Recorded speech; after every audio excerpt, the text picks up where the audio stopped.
So we have a jam-packed agenda this morning, as you may have noticed. So let's go ahead and get started promptly. Welcome, everyone. I hope you've had a chance to get your coffee, settle in for a couple of hours of networking and learning together at this week's meeting of the coalition. Rosemary, would you like to get us kicked off?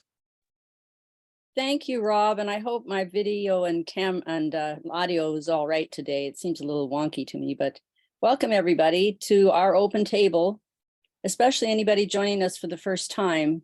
We come together every week to tell stories about the realities of homelessness in our community and to center ourselves on the future we are reimagining, where everyone has access to safe and secure housing. We come together on the traditional lands of the Puyallup tribe of Indians who have lived on and stewarded these spaces since the beginning of time and continue to do so today. We acknowledge the traumatic history of conquest, genocide, and stolen lands, and the continuing effects of a dominant story that treated the original peoples as unworthy of respect. Today, I've been thinking a lot about the power of stories, of both small daily memories and of the grand narratives that shape our imaginations, and they get reflected in public policy. This coming Monday, we pause to honor the life of the Reverend Dr. Martin Luther King Jr., a master storyteller. There'll be many celebrations in his honor, and most will include reference to his 1963 speech with his dream that his children will one day live in a nation where they will not be judged by the color of their skin, but by the content of their character, and where little Black boys and Black girls will be able to join hands with little white boys and white girls as sisters and brothers. Fewer events will remind those attending of other parts of that speech or of other speeches with stories and metaphors that describe the central role of racist oppression that stands in the way of a future of any brotherhood or sisterhood. Who of us remembers that King began that speech with a stinging rebuke of this country for failing to honor the promise of its founding story, citing the Declaration of Independence as a, quote, promissory note to all Americans to the inalienable rights of life, liberty, and the pursuit of happiness. He offered this critique. He said, it's obvious today that America has defaulted on this promissory note insofar as her citizens of color are concerned. Instead of honoring this sacred obligation, America has given the Negro people a bad check, a check which has come back marked insufficient funds. He then spurs his listeners on by stating his refusal to believe that the Bank of Justice is bankrupt or that there are insufficient funds in the great vaults of opportunity, and that those gathered with him have come to cash this check. King cited the urgency of the moment and noted the failure of gradualism to bring any measure of justice. And that was 60 years ago. And today, in too many places, teachers are being prohibited from telling a fuller story that includes our racist past and continuing racist present. The story of an innocent, good-willed America cannot be sustained when other stories of violence, stolen labor, and discriminatory public policy compete for offering a truer narrative of our past and present. The story of the promise of racial justice continues to challenge all of us to act and not only honor a leader who did. This competition for whose story shall be told and who is therefore deserving of respect, opportunity, and resources is clearly visible in how the stories of homelessness shape our imaginations and public policy. We'll have an opportunity during our meeting today to share some stories of interactions and situations where housed and unhoused neighbors share our public space. Reflecting on what we learn from these interactions can shape the stories we tell more broadly. We know the negative power of dominant stories about homelessness that continue to place all the responsibility on individual failings rather than public policies and discrimination. If stories shape policies, and I know they do, we need to develop counter stories, counter narratives that see promise and resiliency amid the trauma and that help us learn what kinds of public actions can best promote housing justice.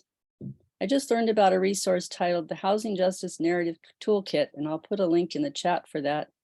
The toolkit says, every story you share reinforces certain narratives, whether you intend it or not. By repeating the right narrative, you can create a new tipping point in public consciousness and create the conditions for you to advance your agenda and broaden your base. So I invite you to explore this resource and bring your ideas about how it might help us tell better and fuller stories. And I invite you to join Martin Luther King Jr. in his refusal to believe that the Bank of Justice is bankrupt or that there are insufficient funds in the great vaults of opportunity. welcome today again to this work. And so welcome to all of you. And just so that we are aware of the way we work here together, we ask that people use the raised hand function whenever you'd like to be recognized, and that you keep yourself muted when you're not speaking, as well as if you're doing other things that might be distracting, to stop your video as well. We do use the chat function as a way to communicate with each other and have conversations during the meeting. It's not seen as disrespectful. It does get pretty fast paced, so please do pay attention to if someone's contacting you in the chat, you might need to check back and see if they have, because it goes pretty fast, so try that. In general, we want in terms of community norms, they're the norms that Rob has posted in the chat, of ways of being respectful to one another and not taking up too much space. Since we have 56, 57 folks here, we want to be sure that everyone has a chance to speak. So with that, I invite any of you who are new today or coming back from a long time away to raise your hand and be recognized, and just say your name and if you're associated with the group, what that group is. It's not a time for discussing your program, but if you do have a program and would like us to know about it, we'd be very happy to schedule you within our program for another week. So Sarah, you can begin. Good morning, guys. I'm Sarah. I currently work at WorkSource. Previously, I was working for Salvation Army, and so you guys might recognize me.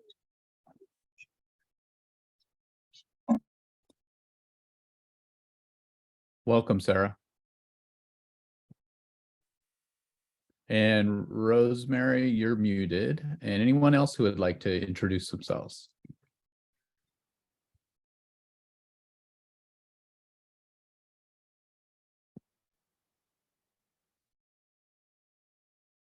All right, I'm not seeing anyone. And if you are new today or coming back from a while ago, and let us know you're here, just use the chat, put your contact information in there if you're looking for specific kinds of resources or connections to people, and we'll hopefully make the connections. So back to you, Rob. Thank you. And it's great to see so many familiar and new faces on the screen this morning. So welcome, everyone. Let's get started with our regular item we do every Friday, and that is talking about what people are seeing on the streets this week. It's been wet and miserable for folks, so it's not been comfortable. I am thankful that it has not been horribly cold, and knock on wood, we won't return to the cold, but I did want to put into context, looking at the 10-day forecast, there are no temperatures at or below freezing in the current 10-day forecast for the area. So that's good news, but that does not mean that people don't have needs, especially when we're seeing so much rain and wind for folks to deal with. And we're dealing with ongoing sweeps that the city of Tacoma has been doing and displacing people and breaking up communities. So if you have some insight and are aware of needs that these 63 folks in this room can help meet, this is an opportunity to share, and I open the floor to everyone.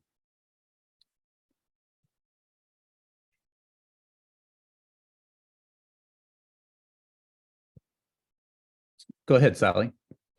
So there are now 5 people sleeping on the sidewalk under the awning at the old pawn shop at 11th and MLK in the Hilltop. There was 1, then there were 2, now there's 5.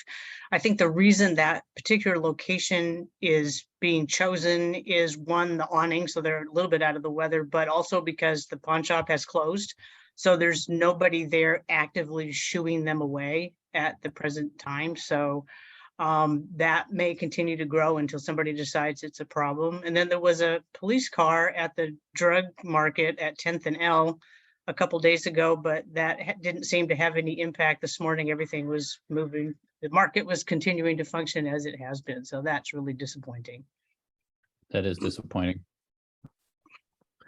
Thanks for that update. And I think we're going to see a lot of people moving to spaces like the pawn shop until they're told that they have to leave, or they have the HEAL team come along to tell them they're within a buffer zone for the camping ban. Any other folks with observations of what they've been seeing on the streets this week?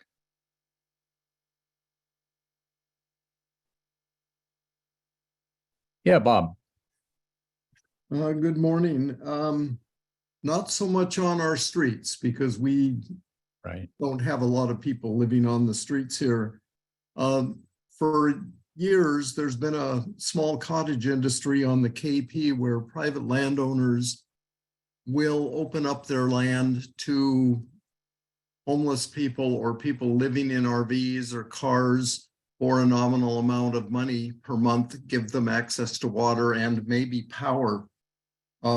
This last month, we've seen a significant increase in that cottage industry's efforts to book more space on their property. And we're getting calls from 3 calls this week from people living in RVs, cars, and tents who now feel isolated and trapped at these locations. Cars have broken down, they're out of money, they are not within range of walking to a food bank. So we've set up some transportation and are going to discuss this next week as we get ready for PIT. It's a real issue, and bad enough they're struggling so mightily with just trying to live, but feeling trapped on somebody's property creates a level of anxiety that we haven't seen for a while. So we'll give you an update. It's just something new and different we need to learn to deal with out here. Thanks, Bob, and appreciate you providing the context for what you're seeing on the peninsulas right now. Tammy, your hand was up.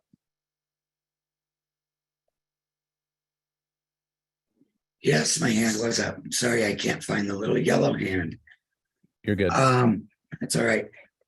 I got word from one of our vets that just came in recently from a homeless camp out on 152nd Pacific.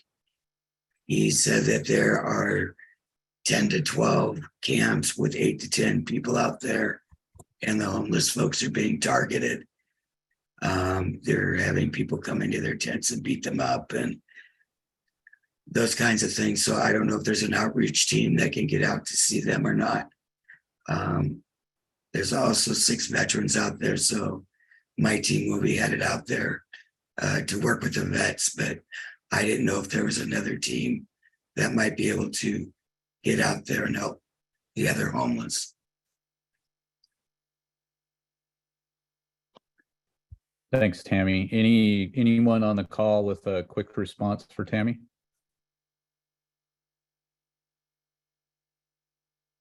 And if not, you can also respond in the chat. And Tammy, actually, if you could put that in the chat briefly, that would be helpful, just so that we can keep that conversation going. Absolutely. Thank you.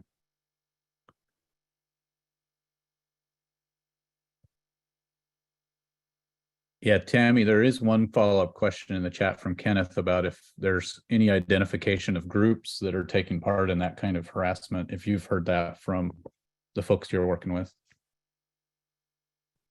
All I know about that is there are about 5 people. They're chasing them down through the parking lots, tackling them, beating them up, taking their stuff, and they are not homeless. They appear to be residents that have grouped together to try to get rid of the homeless folks out there. And that is 152nd to 158th and back into Spanaway Lake and behind Springer Park, to be more specific.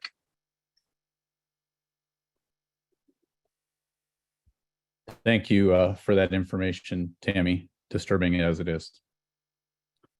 Let's see, anyone else with updates of what they're seeing on the streets?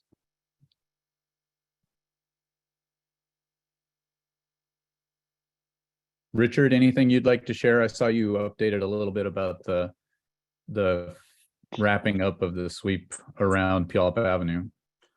No, just more of the same. Lots of people in new and surprising places tucked away. There's a encampment growing on the railroad tracks off of South Tacoma Way. Just all over the place. Teresa and I have been delivering food to the Union Loop encampment. We'll be going out again this afternoon and have a couple of, I think we'll be out a couple days next week as well. Some good interactions occurring. Curious thing about food is that people stand around and eat, and you get a chance to talk with them and visit and find out what's going on. So we'll continue that effort as best we can. Thanks, Richard, and thanks everyone for what they're doing to try to help folks who are currently living along our streets across the county.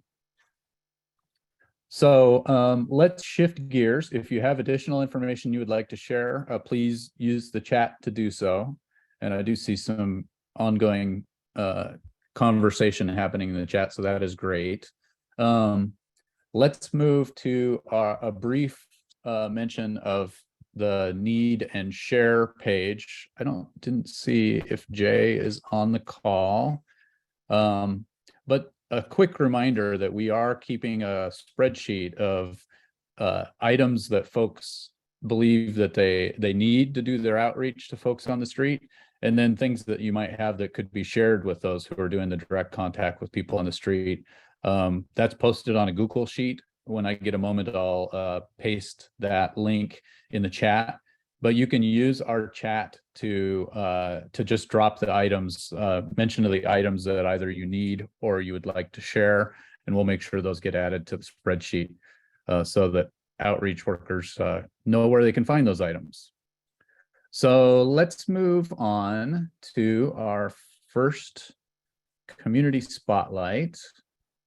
And I don't see our first guest, but I do know that Norman is here. So Norman, would you like to talk to us about the City of Fife Jobs Program?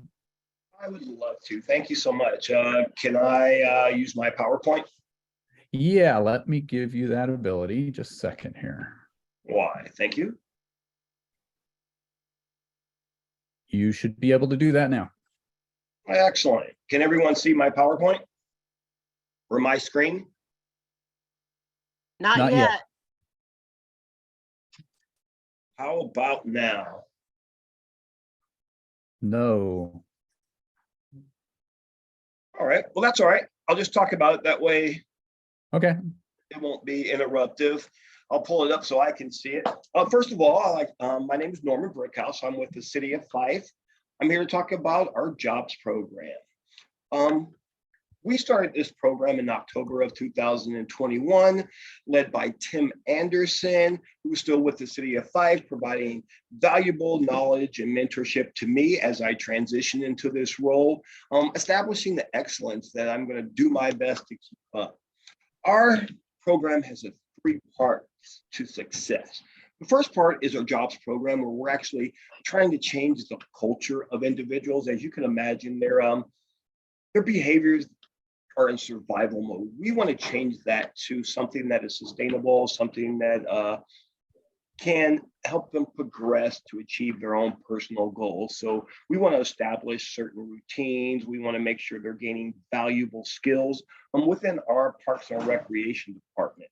We provide case management to address the barriers. We want to have some goal setting. And as we're doing that, sustainability is our main goal. We achieve that by providing financial literacy, financial coaching, discussing sustainable employment while you're getting livable wage jobs. And with our program, we have a tiny home village of 10 homes. Our first goal is to stabilize them in our tiny home village. So the whole goal of this program is to provide housing and basic needs to insecure and unemployed individuals in the City of Fife by offering training programs in partnership with our Parks and Recreation department, gaining these valuable skills necessary to be successful. Our program is a 12-month program. And again, we have a program, but yet we individualize it our whole goal is to help people achieve their goals. So the program is formatted, but we do take it on an individualized basis. So our first 90 days, We want to get them into our parks and recreation. We have close supervision. They're learning the basic routines to get those positive behaviors necessary. We want to start attacking those short-term goals that are tied to their long-term goals. That trainee goes to a level 1. This is all within the first 90 days. And what we're doing as they achieve the level 1 status is creating those positive habits, breaking down the barriers with our case manager as they're talking with them, and learning the basic skills of landscaping and within the parks and recreation. The second 90-day period, we want to make sure that we address some of the main barriers that we see. Some of those main barriers that we see is active addiction, mental health.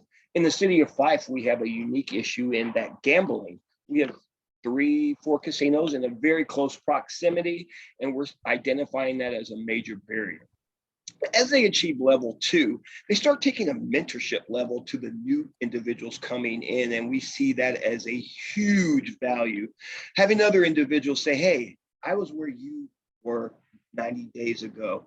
Please understand, you can make it because I made it too.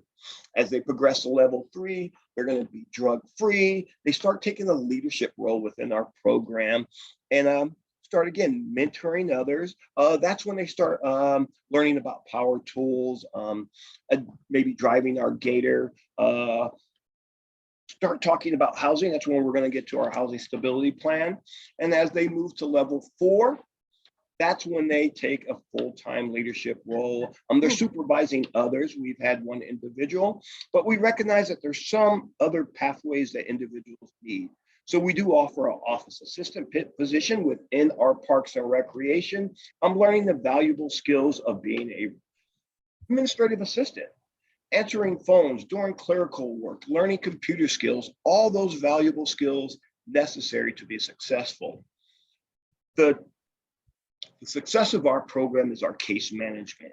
We can get them working within our parks and recreation, but we have to establish that relationship so we can talk and address those tough issues that we're dealing with. Of course, the barriers that we talked about, we're all seeing it within the community. And again, 12-month program with certain goals and certain successes in each level. Again, it is customized on an individualized basis. We're proud to say that everyone that comes through our programs achieves several certifications. The food handler's card, we certainly want to get first aid, CPR. We have a defibrillator training. We have a flagger and a forklift training. As those progress, we also have some advanced certifications for people that have identified that, yeah, I really like the parks and recreation. I would like to do this as a career. So our advanced certifications include pesticides, playground inspector, and in aquatics. As we're achieving all this, we're going to concentrate on certain trainings such as financial planning, which includes our financial coaching, our financial education, career readiness. That way we can provide those employment services, goal setting, and certainly have an action plan that addresses the goals. We also have some personal trainings that are on an individualized basis, depending on what barrier that particular client is addressing. Some of the areas that we address would be anger management, substance abuse, and mental wellness. As we realize our barriers are so tough, we want to develop those good working habits, have a sense of financial soundness. So that way, when they graduate the program, our whole goal is that they never have housing instability again, that they have a livable wage job that can feed their families, that can make sure that they address their individualized needs. I'm proud to say I work for the city of Fife. Our program has been successful. We're having a graduation on the 25th of several individuals that have graduated our program. Both of them are employed. We're in the process of getting both housed that we anticipate that'll happen by February. It has been a huge success. And I'm here to make sure that I establish the relationships to where I can provide support, and I can certainly ask for support from this coalition. I cannot tell you how proud I am to be a member of this coalition. And again, thank you so much. Please, if you have any questions, I would love to talk with someone, and particularly people that are in Edgewood, Milton, Fife, Puyallup, our relationships in the community is how we do a better job at serving our clients, how we all can pull together our resources so that way we all can be successful in our programs. Thank you so much. And if you guys have any questions, I would love to talk about my program with you. Sure. And I do see Dr. Jarvie has a question. Yeah, my question for Norman is, do you focus only people who you have discovered in Fife, or do you take referrals from, and you did mention Edgewood, Puyallup in those areas, but like, say for example, if we have someone in Tacoma who fits your plan idea, do you take referrals from out of Fife, or do you focus only on people that you discover in Fife? We are working directly with Fife and the Parks and Recreation. Unfortunately, if they're in Fife, I will help them. How about that, sir? I don't want to go any farther than that, but yes, the whole goal of the program is to work with the citizens of Fife. And I did say citizens, regardless if you're unhoused or not, you're a citizen of Fife. And our goal is to address those barriers. All right, a couple more hands have shot up. We'll start with Bob and then go to Jan. Yeah, thank you. Good morning, Norman. Hi, Bob. How are you doing? Good to I'm see you doing again. well. Good to see you. Thank you. Gig Harbor comes to mind, and Robin Denson's on our call. She's been on the city council, now our new county council representative. Is there a document or reference material you could share with us about the outline of the program so we could look at it and talk to our mayor, Tracy Markley, and just kind of open a conversation using something like that? Bob, if you'll put your email in the chat line, I will certainly provide you that information. And at the next meeting, I'll have a link so that way I can share it with everyone. I am literally this Friday, I'm 2 weeks on the job, so I am transitioning still. And again, Tim has set a high bar of excellence. So I'm learning a lot. He is certainly providing valuable information to help me transition and to do the best job I can. So, and Tim just answered a question for you. I'll get that information for you, Bob, and I'll have it at the next coalition meeting where I can put it in the chat. Thank you. No problem, sir.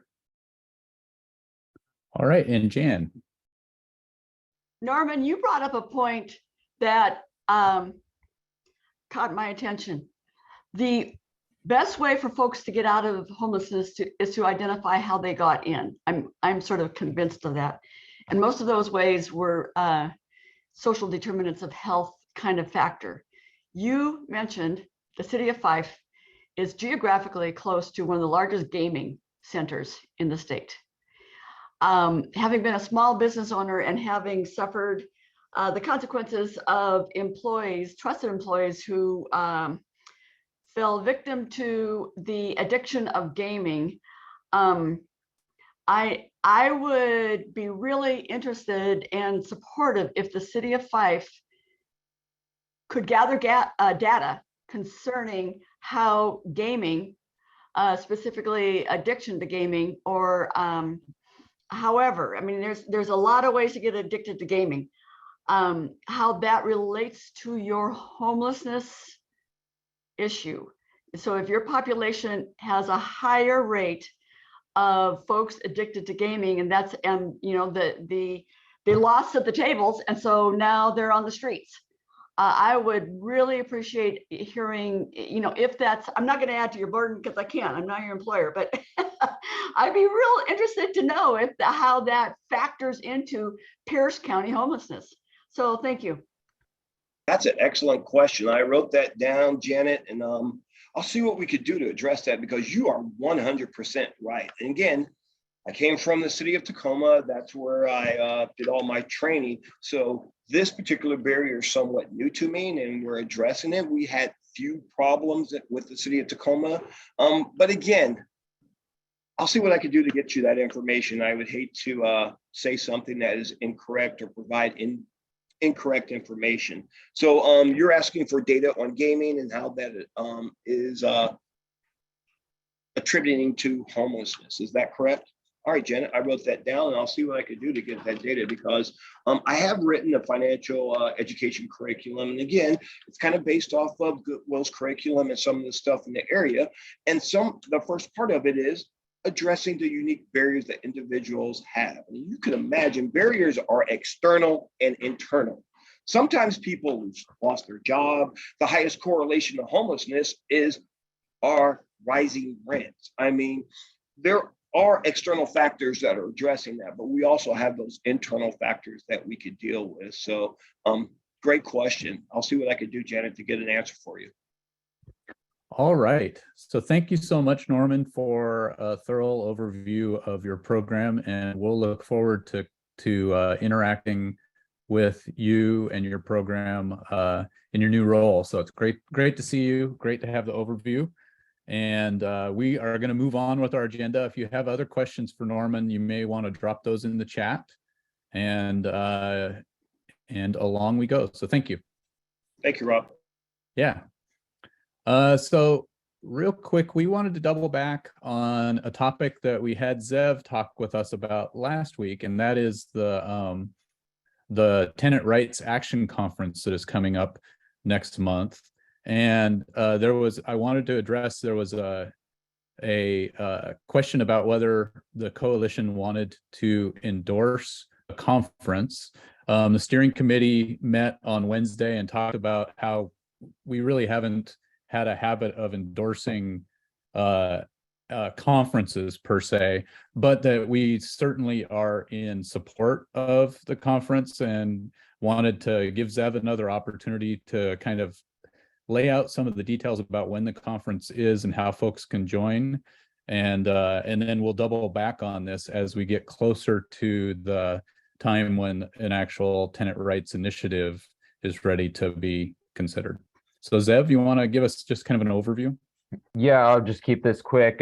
We did our public launch of the Action Conference just yesterday. I'm going to drop the link in the chat right now. That's pretty big, but it should work. Yeah, it does work. Great. Yeah, so hit that link and go register for the event. We're doing a lot of outreach for this. It's going to be pretty big, and I'm looking forward to seeing y'all there. And we are also looking forward to getting the full campaign off the ground, looking towards mid-February. And I talked with Rob, and we should be back on February 17th to discuss things further. So anyways, just hit that link, register for the event, and we'll see you there. All right. Thank you very much, Zev. And I think you mentioned last week there might be an opportunity for folks who had an interest to help work on the final wording of the initiative. Is there still an opportunity for that? And how should they do that? If people are interested in that, we won't really have things finalized till mid-February, so people should reach out to me directly. I'm going to drop my email in the chat. Perfect. All right. Thank you, Zev. And let's move on to the next item on our agenda. And let me put this a little bit into context. So I saw Garrett back here. Yeah, he's here. In light of the city of Tacoma announcing at the end of December that they want to work with a consultant to convene a series or I don't know, they haven't decided exactly what these community conversations about homelessness will be. We thought it was important that we kind of go over a quick review with the folks in this room of the kinds of materials that we're going to pass along to the city of Tacoma, just to make sure that they recall the safe shelter summits that took place in late 2020 and January, I believe, of 2021. Those two summits were convened because of the energies of Maureen Howard and in reaction to a person who was currently homeless, who was killed at the Evergreen site in late 2020. So I asked Garrett to come and give us kind of an overview and look back. And ironically enough, I was scrolling through YouTube yesterday and saw the Safe Shelter Summit, the first iteration of it, pop up on my screen, and I couldn't help but scroll through and watch the concluding remarks by Maureen. So yeah, it's great to have Maureen present, even though she's no longer with us. Go ahead, Garrett.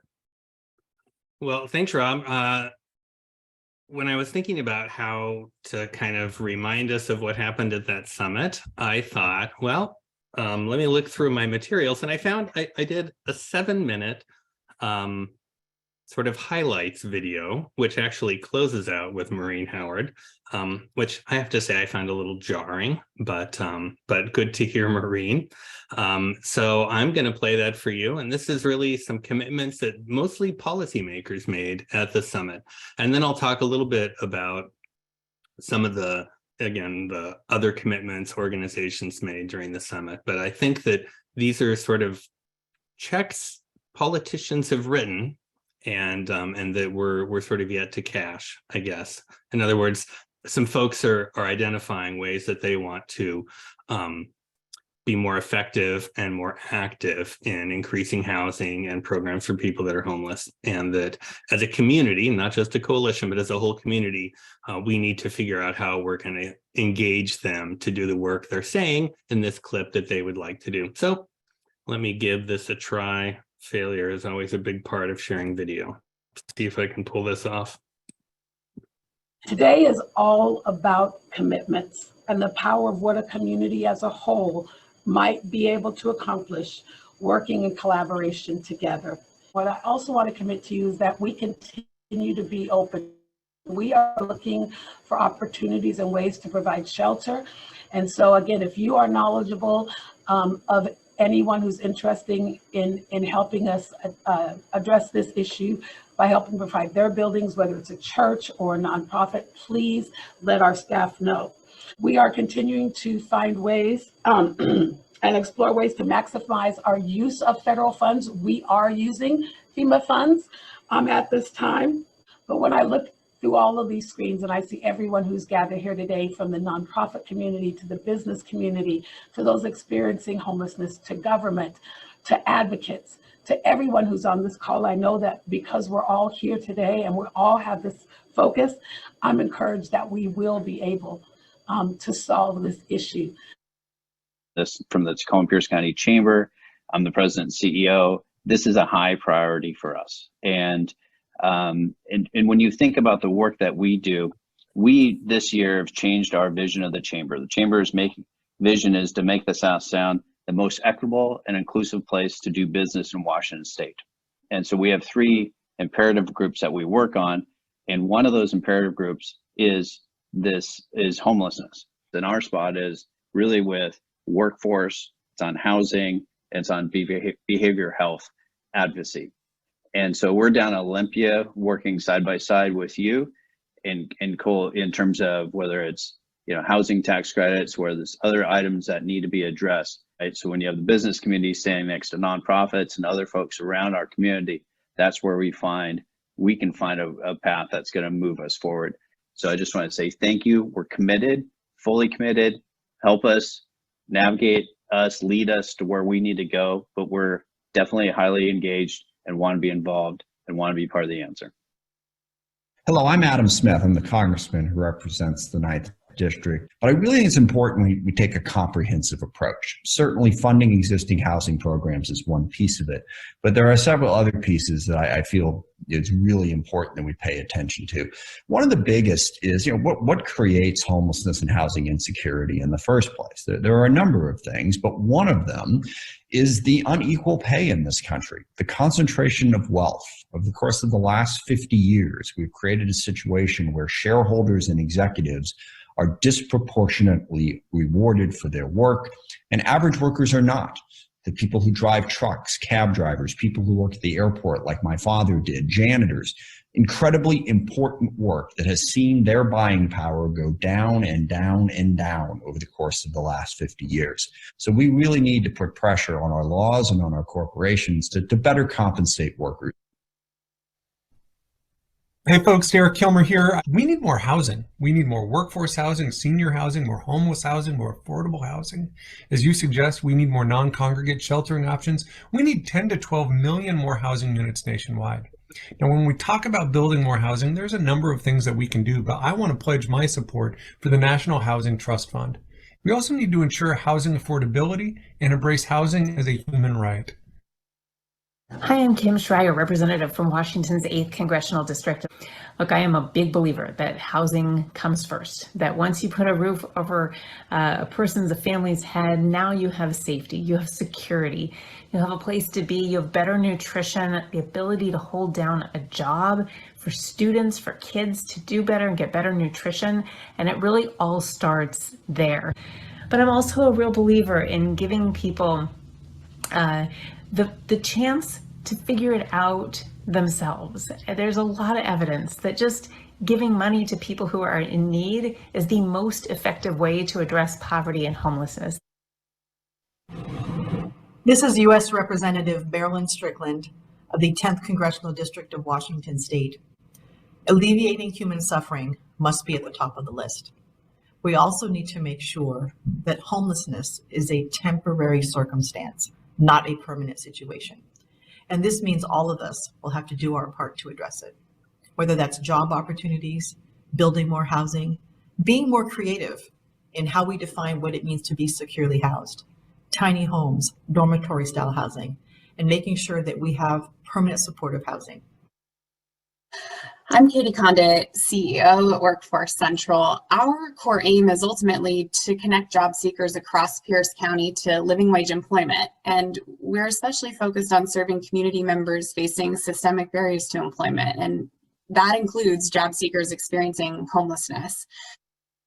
You may have heard about our kind of $4 million effort to roll out part of our mass vaccination program. Part of that includes mobile sites that can go meet people where they are and administer the vaccine. That's something that's had been missing in the current rollout.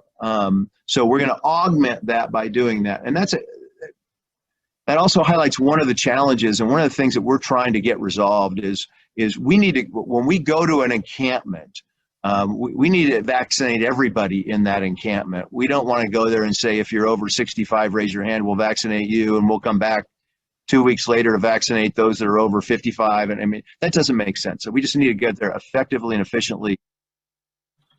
We all have to grab an oar to get this thing done. This is not any one group or any one government or any one organization doing it. It's got to be all of us.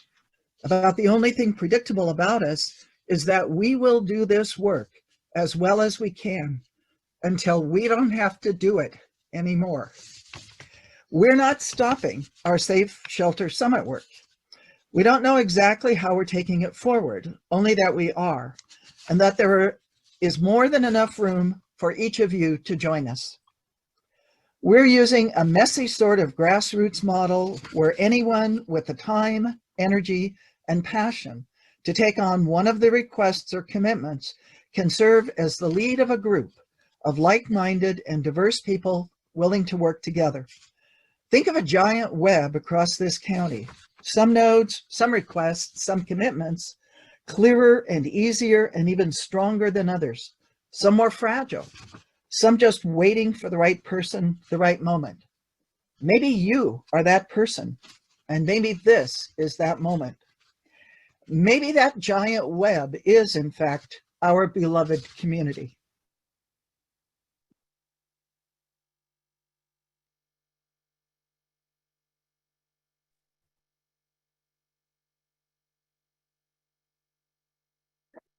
Thank you for pulling that together, Garrett.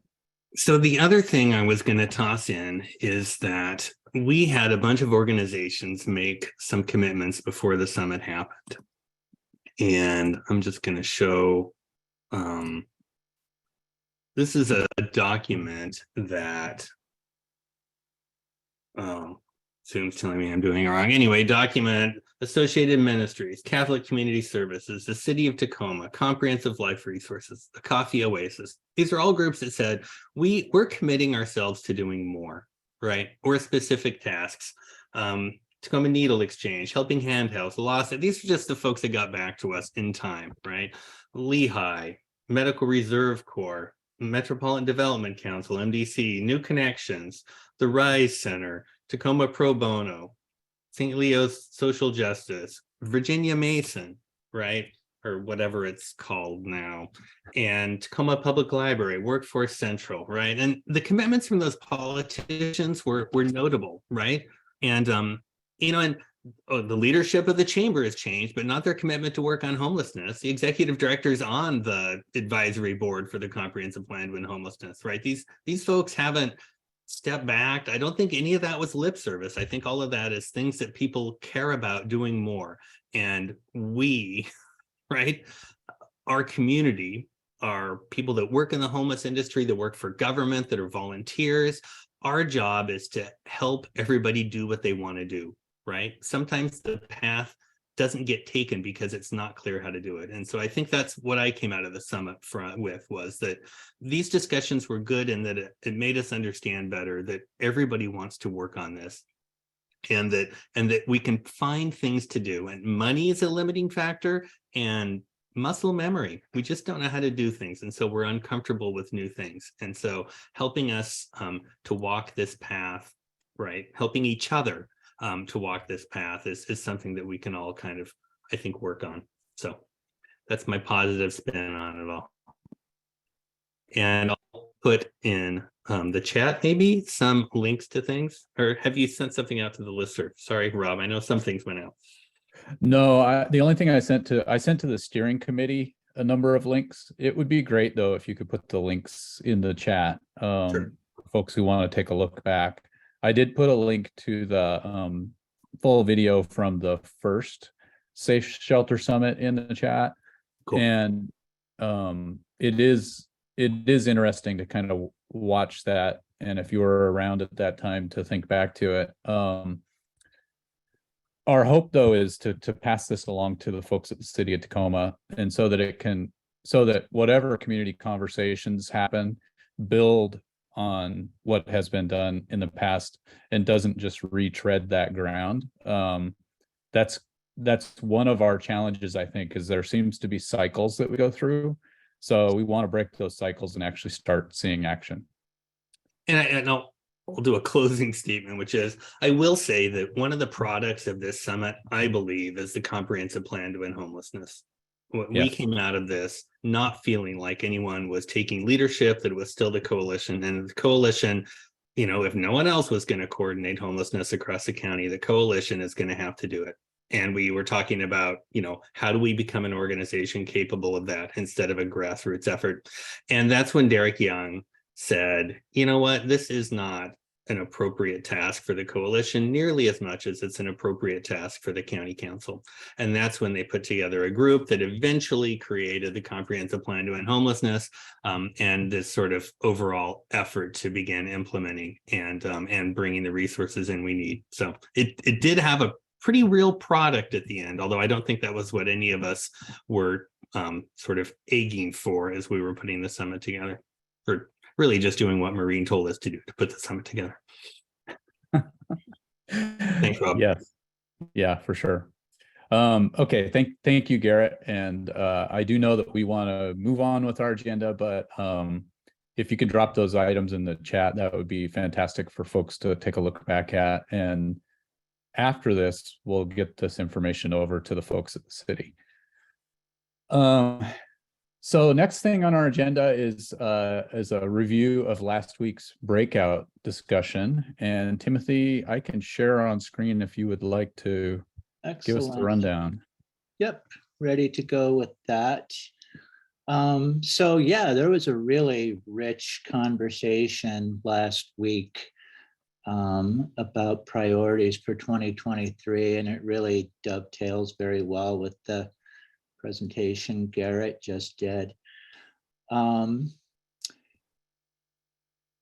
As always, I broke out people's feedback into categories to try to make it easier to absorb. One thing that came across clearly is people's thinking that we needed to assess what we've got going on already and adjust that work going forward for 2023. Groups talked about basically accountability and the system, the efforts to develop a fully funded crisis response system and to look at what's working and what's not and that sort of thing, and to hold Pierce County accountable for everything that they said that they were going to do, and create some documents that we can refer to, which seems like that's happened. And then look back on pilot programs to see what worked and so forth. Something people talked about also was doing better at publicizing our successes. And then the last point that came up in that category was continuity on other campaigns that we've got going on, including the 10th of a cent tax and obviously the county comprehensive plan. Then people talked about the importance of having conversations with decision makers and deepening understanding. And there were a couple of themes in there about how to make stuff sticky, and talking about specifics rather than polarizing generalities, and the power of using story. And then a lot of stuff about the importance of being humanizing and the way we talk about things. Again, the importance of the use of story, how the kind of negative stigmatizing voices in the community are often loud, but also there's this ongoing, very widespread, compassionate response, and a lot of compassion out there in the community that offers more than a counterbalance to that if we can harness it. There was a section on the next page about internal coalition work that we might consider doing. The obvious, what's the word I'm looking for? The word's escaping me, but the thing that comes up with all of this is, we're a volunteer organization with no staffing, and there's lots and lots of things that we could do, but we need to be realistic about capacity. So there was talk about fundraising, a donation/fundraising subcommittee. There was something about power mapping the coalition. We come back to this all the time, but we probably can't do it enough, is reminding people where all the central coalition information is. Improving the visibility. People talked about our power being in sponsoring convenings between groups, to kind of lean back into that. I don't know what the WFD committee is. Maybe Rob can put something in chat there. Not ringing the bell. Coalition summits, more social time, hot topic action section maybe in our meeting. And diversity within the coalition. Then, there's an next section that's so painfully obvious that I don't even need to comment on it, is that, universally, everybody hates the camping ban.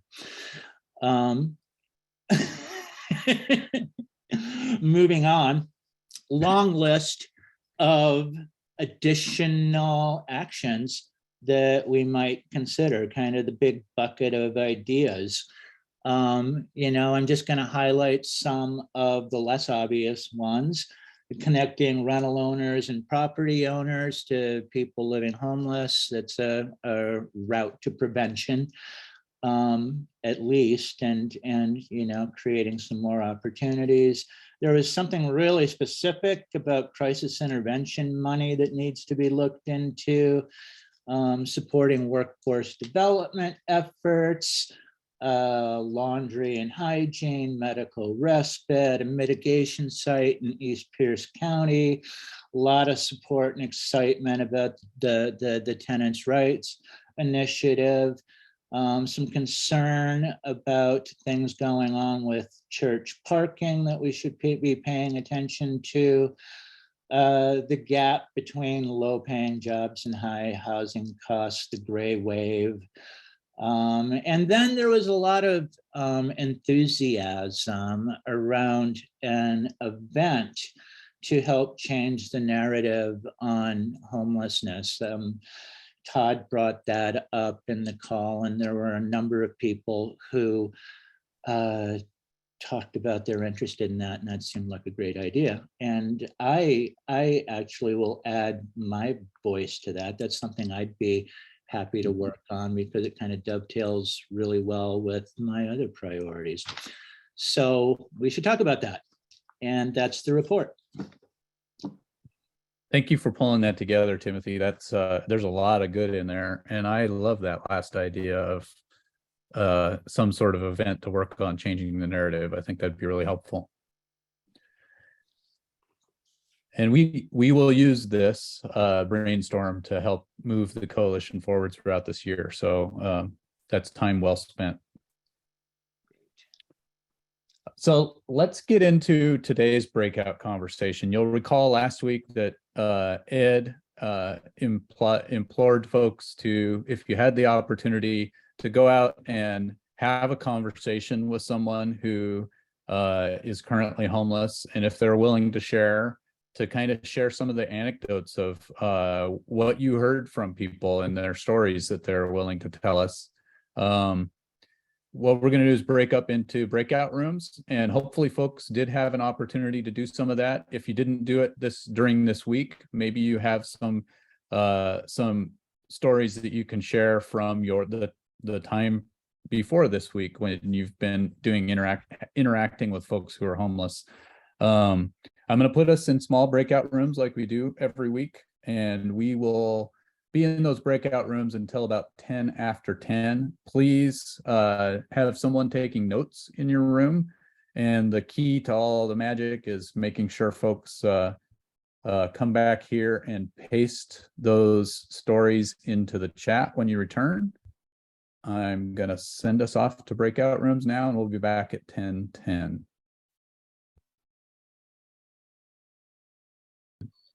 So welcome back, everyone. Hopefully that was a good opportunity to network and share stories. Please do, if you have the opportunity, paste those stories and anecdotes into the chat so that we can have Timothy pull them together for another great summary next week. And we will move on to our regular government updates. So first up, City of Tacoma. I saw Caleb on the call earlier. Caleb, did you have any updates to share with us? I do not have any updates other than what I shared last week about the community meeting on Wednesday. I will put the flyer here in the chat for the safe parking site at Holy Rosary.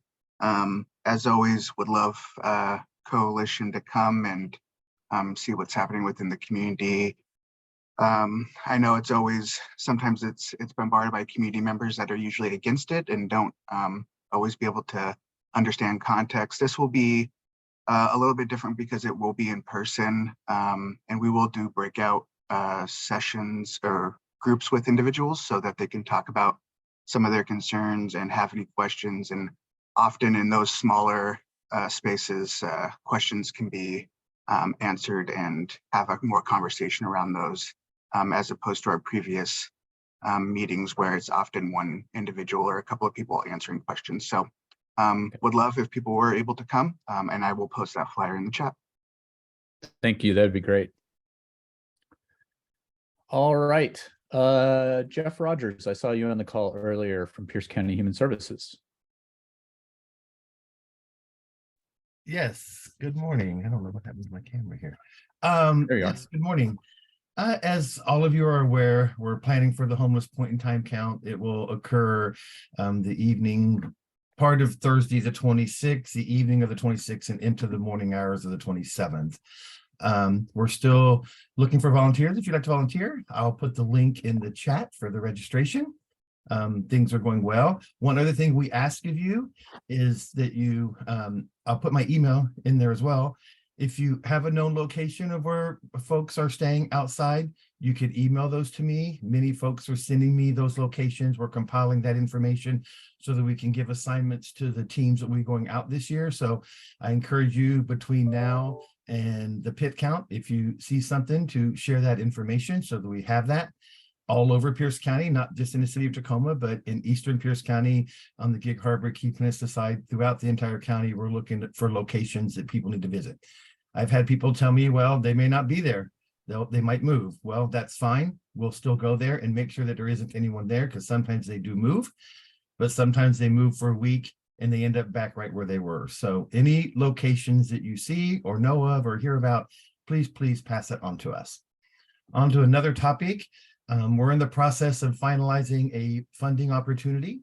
Our homeless housing program funding opportunity will be released in early February. That's the largest funding opportunity we have. It's our state homeless money. It's a chunk of federal homeless money. And then of course it's our local document, excuse me. Sorry, I'm losing my voice. I've done like 8 pit trainings this week and spoken way more than I usually do in a week. That funding opportunity is coming out. The opportunity funds street outreach, emergency shelter, transitional housing, rapid rehousing, and permanent supportive housing components of the system. So if you currently have our money, remember that. If you don't and you're interested, we're always interested in accepting applications from new projects. Can't guarantee projects will be funded. Staff don't make those decisions, but we'll let the coalition know when that funding opportunity is available, and we'll post the materials to the coalition's website. That's all that I have for today. Thanks, Jeff. Were you going to offer just a brief context of the importance of the point in time count and why we do it? Yes, I'm sorry. I planned on that. We do it because HUD uses this data along with other data that they compile from other data resources to identify the need across the country and to allocate funding. This is a local community's opportunity to share with the federal government the need locally based on eyes on the ground, because as we know, HUD in Washington, D.C. has no clue what's going on in Pierce County. And to be honest, HUD in Seattle, which is a regional office, may have a little bit of a clue what's happening in Pierce County based on their closeness to us, but not a full understanding based on the work that they do. So it does impact funding. Not 100% do they use this data, but they use this data along with our homeless management information system data. As you know, the pit count's a snapshot. It's a one-night event where our homeless management information system, we collect data on folks who are in all of our programs, folks who come do coordinated entry to share that they're in need. And that's over 10,000 people, approximately over 10,000 people a year that's put into that system. So it's a piece of data that's used. It's required both by the feds and the state. The feds require it every 2 years, but the state requires it every year. So because we're in Washington, we do it every year. That's the biggest reason. We also do it, and we invite community citizens and to come and volunteer, so that we're bringing awareness to the homeless crisis here in Pierce County and to help people understand. And during our trainings, we share with them, hopefully, they'll have a opportunity to experience being out on the streets and surveying folks, and can take that experience and share it with family, friends, and help the community, experience being on the streets and talking with folks who are homeless. Because many people have stereotypes of folks who are homeless, and those stereotypes, as we all know, are not accurate. So those are 2 big key reasons. I know you got a tight agenda, so I'll kind of stop with those 2. It's really for community awareness and for our funder requirements. Jeffrey, I see your hand. Good morning, Jeff. Having been involved in the point in time count for several years, I highly encourage everyone to be a part of. It is a way to get the stories, and it's a way to help Pierce County and City of Tacoma understand what's going on out there in their communities. Without this data, they're shooting from their hip with no information. The demographics year after year after year show that our African-American citizens make up, what, 14% of the population in Pierce County, but they make up over 50% in demographics to the homeless. And that, to me, is one of the saddest points that we need to look at. So I'm encouraging everyone to join Jeff in getting this count as accurate as we can. Thank you. Dr. Jarvie, I see your hand. Hi, Jeff. I believe in what you do in the PIT, so I think that's really important. But I know that a lot of people have questions about accuracy. Some people say, oh well, with the sweeps, there's going to be an undercount. There's going to be an overcount. How do you justify the accuracy to the to get the proper funding, the proper support, the proper data? So how do you figure out, how do you justify the accuracy of your number? We don't. I can tell you that every year it's usually an undercount. I think everybody that works in this business understands it's an undercount. Folks have the option to share information with us. They have the option not to share information with us. So it's a count really of folks who want to share and let us know that they're homeless, they're experiencing homelessness, and answer some questions regarding their homeless situation. We all clearly know it's an undercount. That's why this is not the sole resource that is used by the funders at a state level or a federal level to determine funding. They use other data from the US Census Bureau and other sources of data that they have that they collect over throughout a year period. So everyone's aware it's always an undercount. We have never, in my opinion, or anyone probably that works with this, or anyone that works in the community with homelessness would say we've ever done an overcount. Because there are people we don't find. There are people who we do find. And when we ask them if they're homeless, they say, leave me alone. They don't want to talk to us, and we don't count them because we don't assume anyone's homeless. We ask that question first. So it's complicated, it's required, it's one piece of data that's used with other data to make informative decisions on how to use the resources that we receive, as well as for the funders to help them inform themselves about who to fund and how much to fund for. Does that make sense? Thank you, Jeff. And I appreciate the context. It's always good to put the effort into context. Every year we hear from many people it was an undercount, it was an undercount, it was an undercount. It's a process we go through, and we do the best we can. Every year we try to do things differently and different strategies. So we ask you, and I'll leave it with this, please, if you know of a location at your earliest convenience, I've put my email in the chat, please email me those locations so that when we send people out and we give them a catchment area, we help them notify up front what's in their catchment area, like a parking lot that may be frequented by people sleeping in parking lots at night, or an encampment, or tents on a corner somewhere, or a bus stop that may be frequently have people at it. So give me any information you have.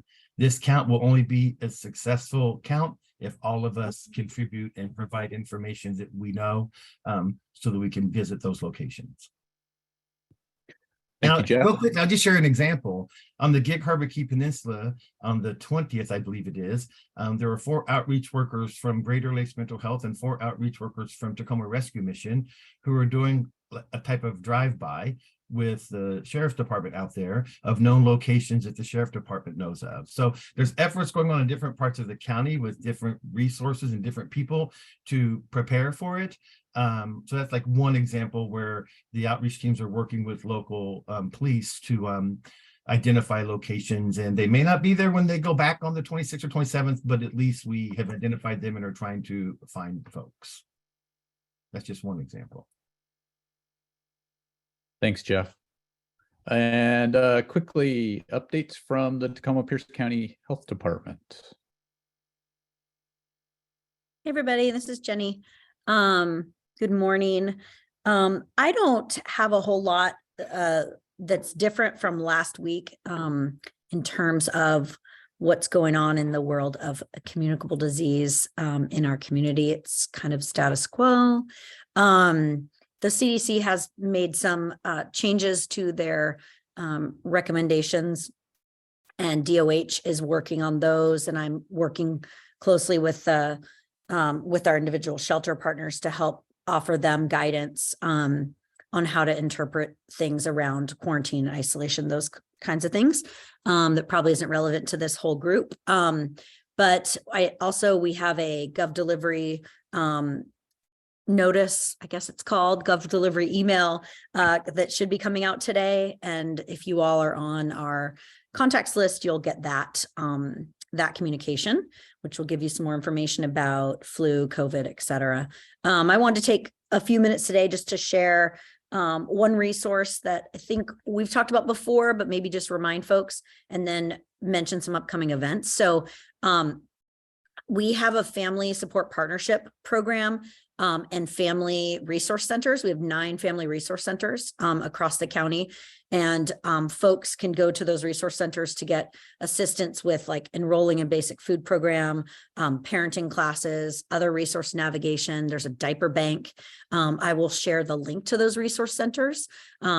We are doing more and more all the time. Rachel Hauser is working really hard on that program to have it offer even more resources to our folks who are unstably housed or unhoused.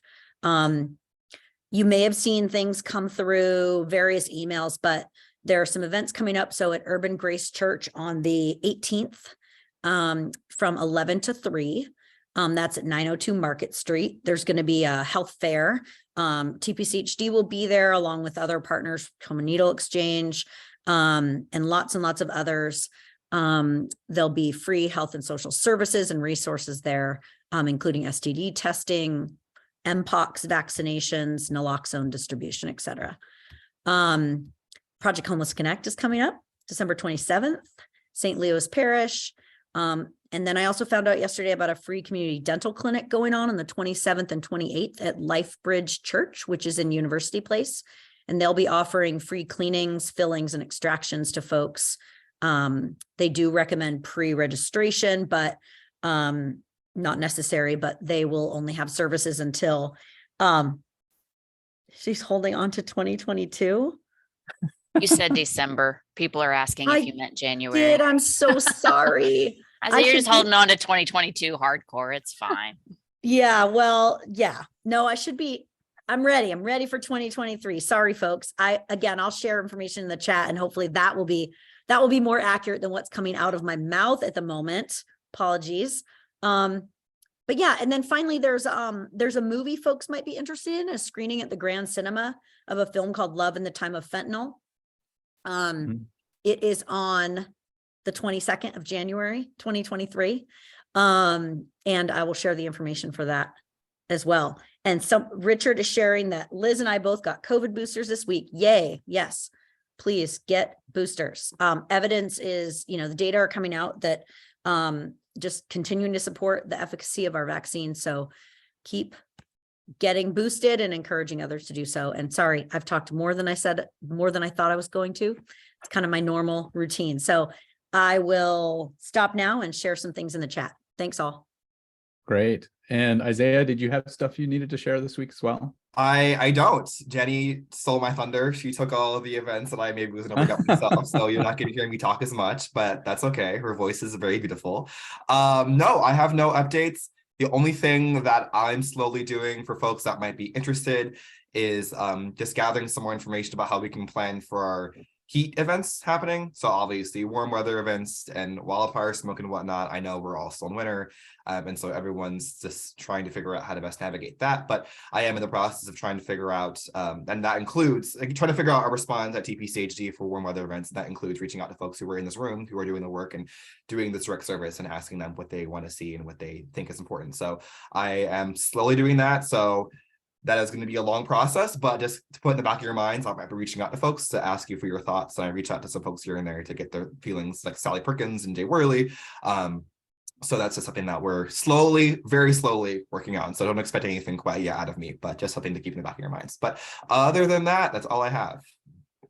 Great. And just to make one connection, Isaiah, if you have the time to attend a Safe Sites for All meeting, that would be a great place to talk about the planning for the heat and smoke. Yes, absolutely. Those are on Mondays, right? Yeah, Mondays at noon. Awesome. Yeah, and I'll be the link is on our website, pchomeless.org. Great, thank you. All right. And Valerie, you had something you wanted to share with us. Sure, thank you. So the eviction prevention portal is open. So folks who are currently past due on their rent up to 3 months can apply on our website. I'll put the link in. It does come with some pretty intensive case management to help folks get stable. So our two nonprofits doing that work are Sharing Care House and Multicultural Child and Family Hope Center.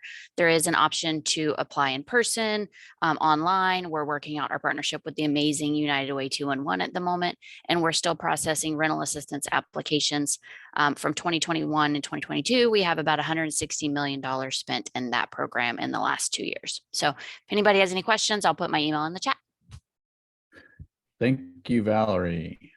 All right, so we're a little bit behind on our agenda. Let's hop over to advocacy updates. And we've invited Cynthia Stewart from the League of Women Voters to join us today for an update.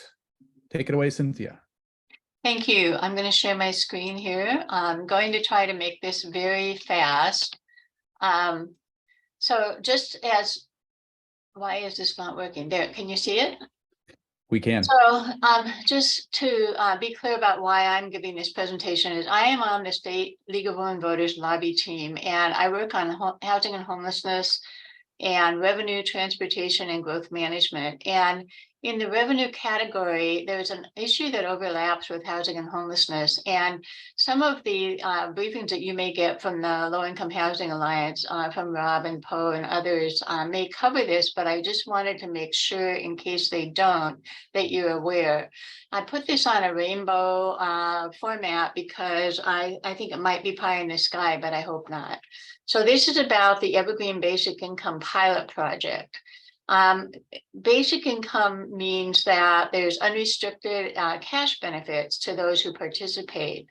And a universal program means everybody gets it, regardless of other eligibility requirements. And the Guaranteed Basic Income Program just means that certain people who are eligible will receive the benefit. So this proposal came about because of a study that DSHS did that was completed in June of 2022. And basically what the findings included were that the bottom 90% of the income distribution is creating terrible financial difficulty for households. And we've all known that. We know that those are the people who are becoming homeless because they can't afford places to live. We also know that the inequality in racial and geographic circumstances is growing and has been historic and systemic, and particularly the racial part. And that was documented in this study as well.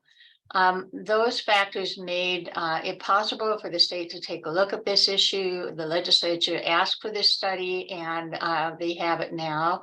And part of what the study documents is that over 100 nearly 100 pilot projects have been introduced in the United States. So the findings of the study are that a program like basic income should be feasible at the state level. It does reduce poverty. It creates a dignity and a self-determination that is a different kind of an effect than other kinds of benefit programs create, which is really desirable for the people that we work with. It allows the recipients to take ownership of their own life. which is where the dignity comes in. There's nobody telling them how they have to use the money and so forth. And this extra cash benefit can provide resilience in the face of emergency. And so some of the case studies that came out of the breakout groups have to do with compounded emergency circumstances that people are dealing with that lead to homelessness. So this kind of a cash benefit could really stop a lot of that. And that there's a fable or a myth about how if people get a cash benefit, they're just going to be lazy and not work. But the evidence is that people who have received this in other pilot programs have actually gone to work, maybe working one full-time job at a higher rate of pay than 3 part-time jobs. They've used it for education and training to get better jobs and so forth. And so the mythology that some of the conservative people use about this has really been debunked. The vision for this program in Washington is honoring the dignity of people, ending poverty, creating racial equality and economic justice, providing flexibility in the resources, valuing caregiving and the role of caregivers, which is an important way to assure that people have dignity and that there's no neglect. And then easing the burden of trying to access resources. So with that vision in mind, this pilot program is being proposed in legislation this year. The DSHS speakers who, the one I've heard the most is the one who authored the study, the primary author. I've heard her a couple of times, and she has said very plainly that there's not necessarily a reason to do a pilot program.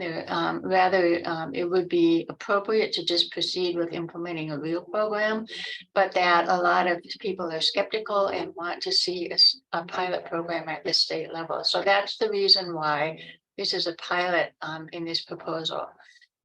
The idea would be that up to 7,500 participants at income levels up to 200% of the federal poverty level would get payments equal to 100% of fair market value rent for a 2-bedroom dwelling unit in whatever county they live in. So obviously the rate would be different in Okanagan than it is in King and so forth. So that's what the proposal is.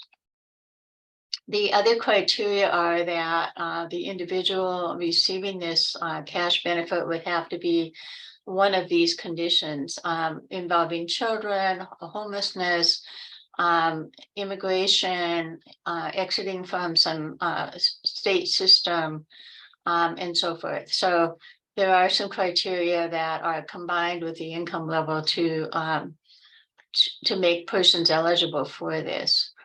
Part of the program is funding of outreach services to make sure that people know about it and can enroll if they're eligible, and particularly ones that support participation by people of color. So if the proposal is funded, first of all passed and then funded, there would be outreach designated toward people who need this the most.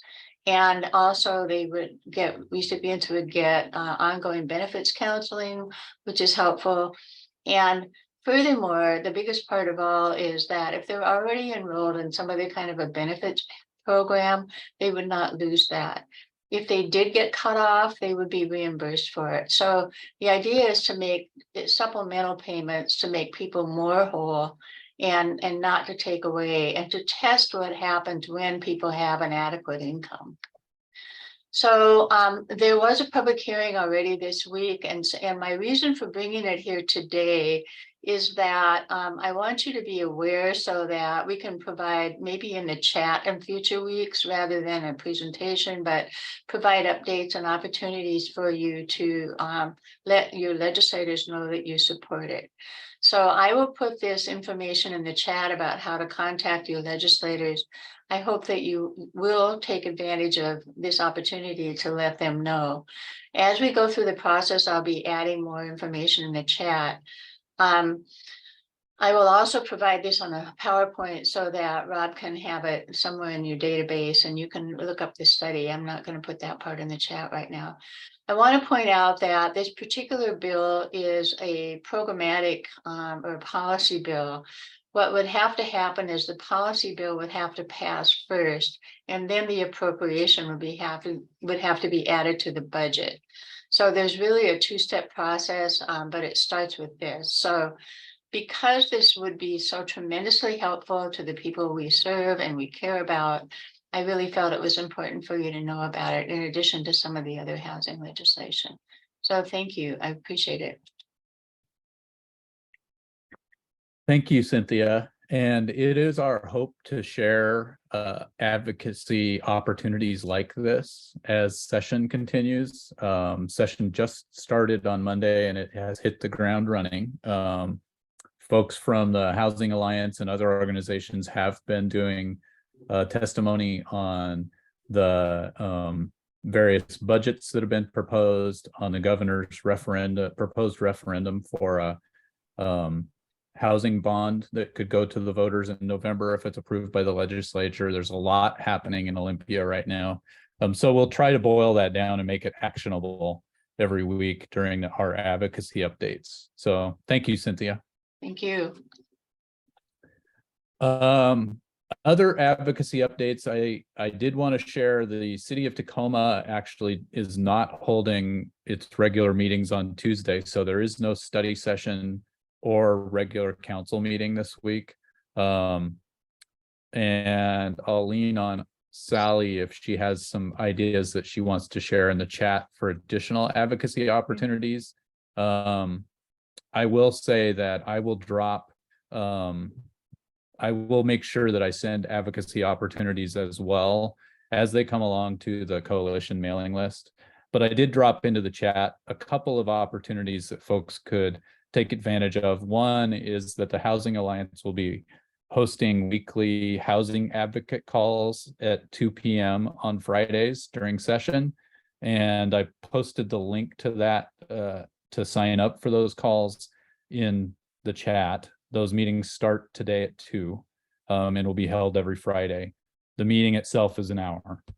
And then I also posted the link to this year's version of, it'll be virtual again, but of the housing and homelessness advocacy days that take place in Olympia. That'll be on February 6th through the 8th.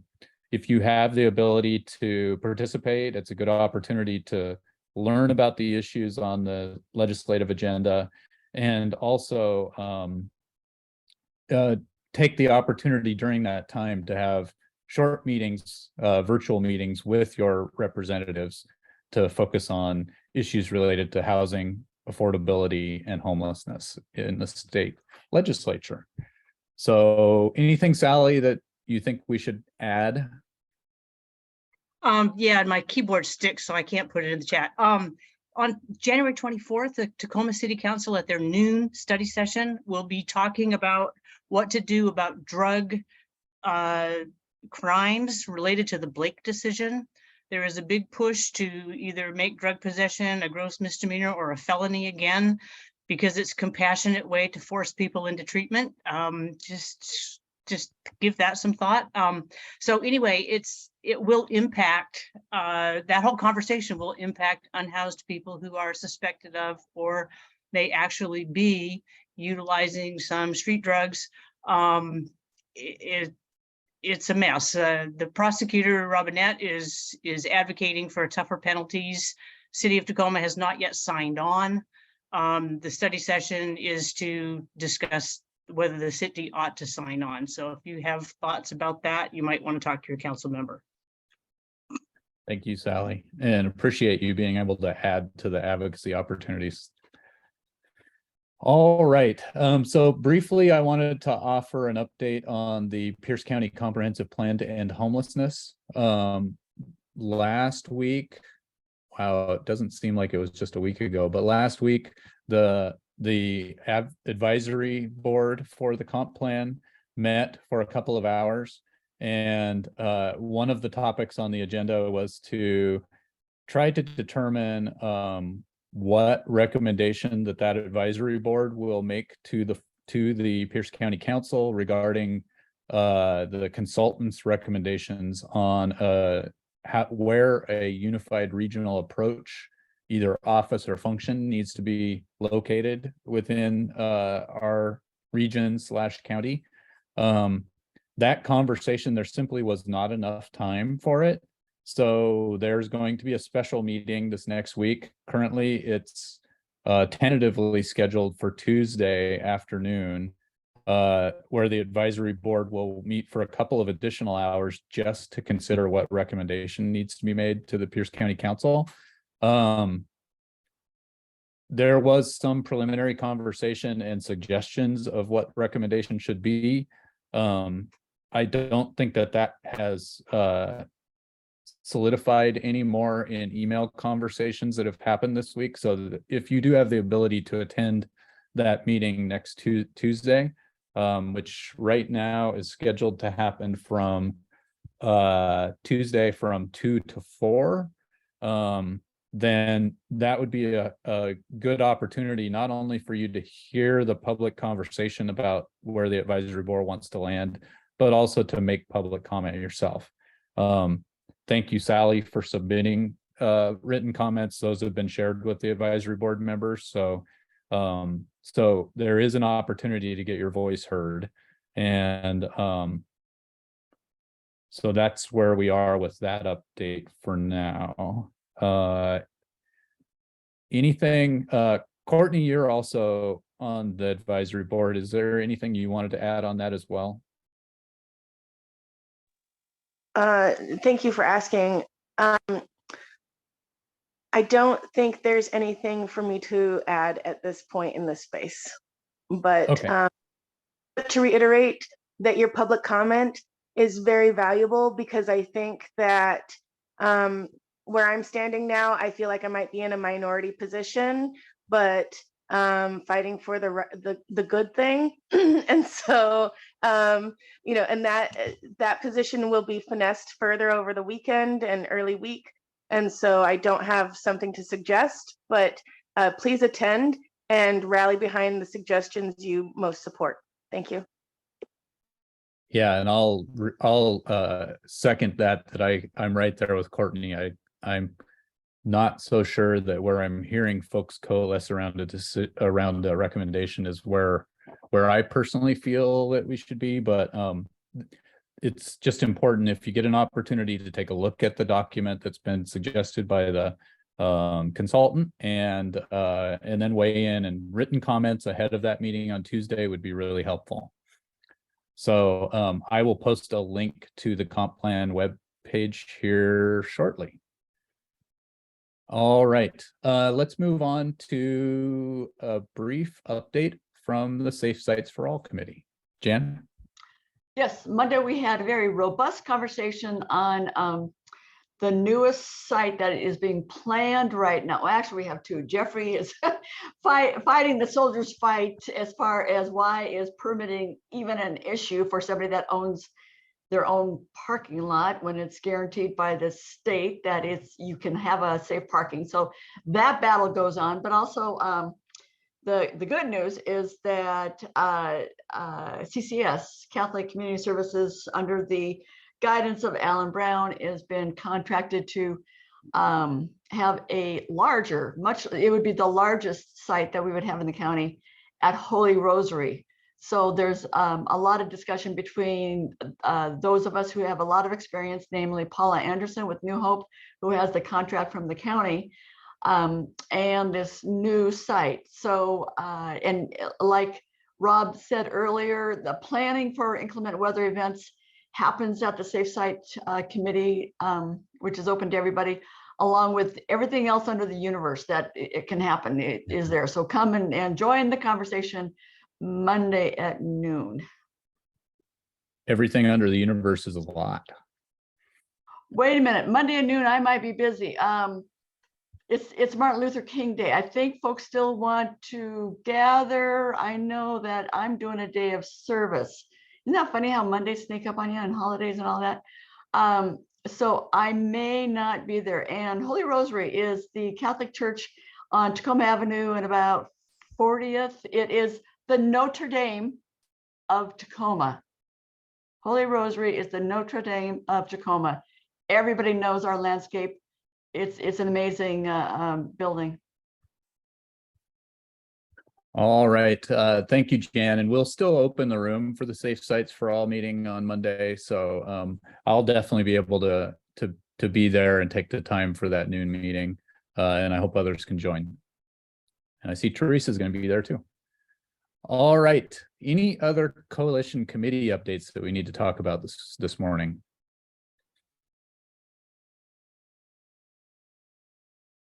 All right, not seeing anybody raising a hand, so let's move on to one of my favorite parts of every week's meeting, and that is, anybody have good trouble announcements they want to share with the 53 folks who are in the room?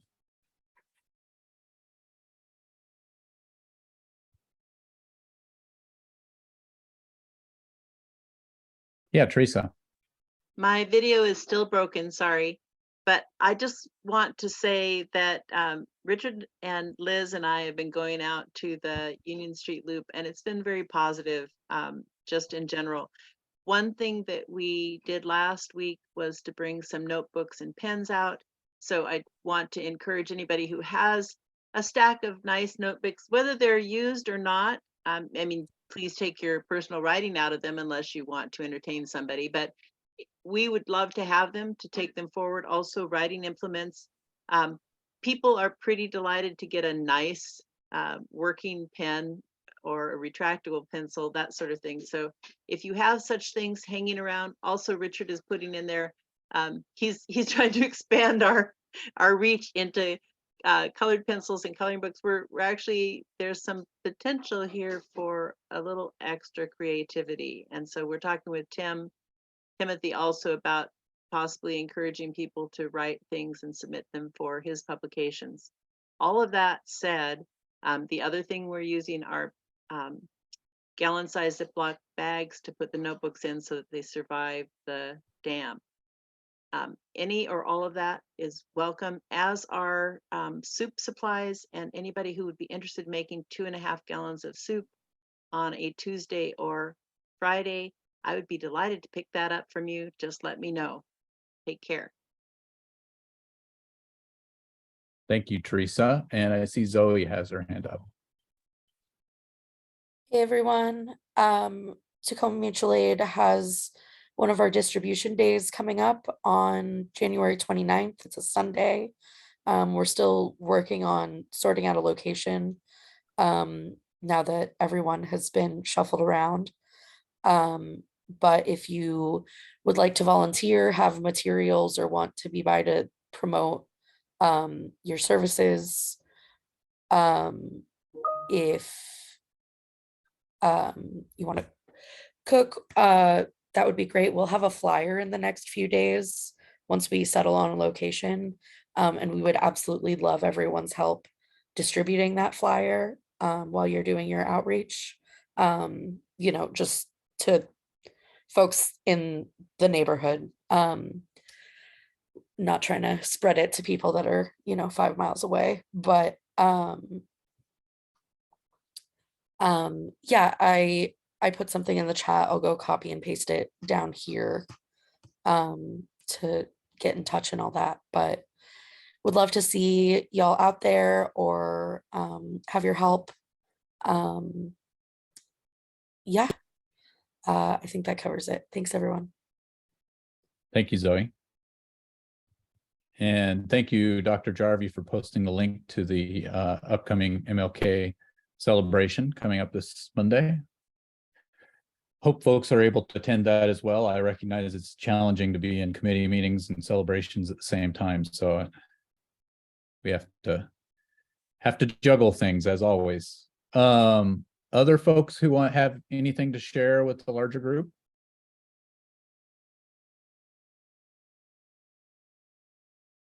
All right, so let's see. Does anybody have a particular success story that they would like to share to close out today's meeting? Anything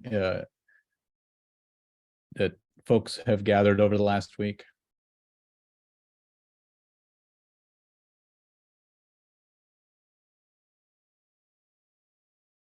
All right, I hear silence. I know there are good stories out there. This is just a reminder that next week if you have the opportunity, jot down some notes for that good story to share here at the end of the meeting.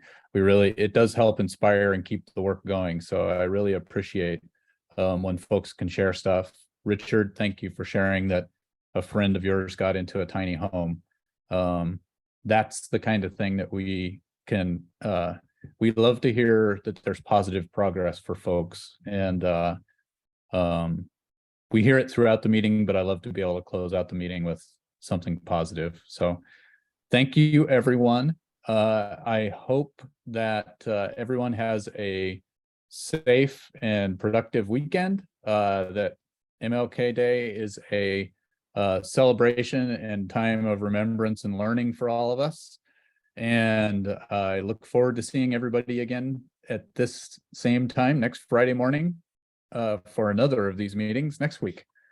If you have the ability and interest, we will be hanging on this call and resuming in about 5 minutes to do planning for upcoming coalition meetings. But if you need to go, be safe. Talk to you later.